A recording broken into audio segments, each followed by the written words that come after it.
Norinčių laikyti vairavimo egzamino praktinę dalį nuo balandžio 22 dienos laukia pokyčiai.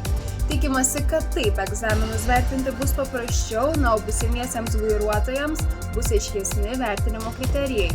Regitros atstovai susitikę su beveik 400 vairavimo instruktorių sutarė dėl esminių 6 pokyčių. Pavyzdžiui, laikant B kategorijos egzaminą bus sujungiami kelių specialiųjų manevrų atlikimai, o taip pat ir egzaminuotojai kiek švelniau vertins kai kurias klaidas. Iki įsigaliojimo vertinama, kad egzaminuojamasis važiuoja per lėtai, jeigu pasirinka 15 km/h arba daugiau mažesnį važiavimo greitį, negu yra apkalpoje nustatytas, o keičiama į tai, jeigu kelyje didesnis negu 50 km/h leistinas greitis, tai bus vertinama, kad važiuoja per lėtai, kritinė klaida, jeigu pasirinks mažesnį 20 km/h važiavimo greitį, negu yra leistinas.